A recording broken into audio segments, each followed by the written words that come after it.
God கிப்டி நாம் தமிழர் கட்சியின் சீமான் தந்தை பெரியார் குறித்து தமிழகம் முழுவதும் பல்வேறு இடங்களில் பொதுக்கூட்டங்களில் அவர் பேசிய அவதூறு வழக்குகள் தொடர்பாக ஒரே நீதிமன்றத்தில் அதை விசாரிக்க வேண்டும் என்று சீமான் தரப்பில் கோரப்பட்டது. ஆனால் அதனை ஏற்க இயலாது என்று குறிப்பிட்ட நீதிபதிகள் 40க்கும் மேற்பட்ட இடங்களில் அவர் அவதூறாக பேசியதாகவும் ஒவ்வொரு இடத்திலும் அவர் வேறு வேறு பொருள் தோழிக்கும் வகையில் அந்த அவதூறு வார்த்தைகளை பிரயோகித்திருப்பதால் ஒரே இடத்தில் அதை விசாரிக்க இயலாது என்று நாம் தமிழர் கட்சியின் தலைமை ஒருங்கிணைப்பாளர் சீமானின் மனுவை நிராகரித்து சென்னை உயர்நீதிமன்றம் உத்தரவிட்டிருக்கிறது.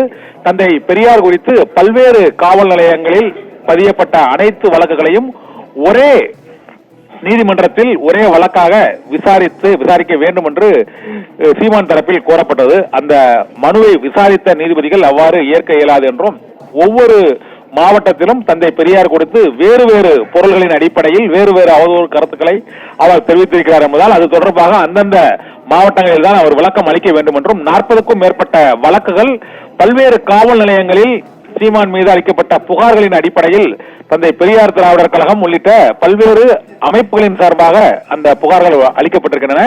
ஒரே அமைப்பு அந்த புகார்களை அளிக்கவில்லை என்பதாலும் சீமான் பேசியதும் வெவ்வேறு பொருள்பட வெவ்வேறு கருத்துக்கள் அடங்கிய பேச்சுக்களை அவர் பேசியிருப்பதாலும் அது தொடர்பான விளக்கங்களை அந்தந்த மாவட்ட நீதிமன்றங்களில் அந்தந்த காவல் நிலைய புகாரின் அடிப்படையில் தான் அவர் எதிர்கொள்ள வேண்டும் என்றும் ஒரே வழக்காக விசாரிப்பது இந்த வழக்கில் ஏற்றுக்கொள்ள இயலாது என்று சீமானின் மனுவை தள்ளுபடி செய்து சென்னை உயர்நீதிமன்றம் உத்தரவிட்டிருக்கிறது. கிப்டி.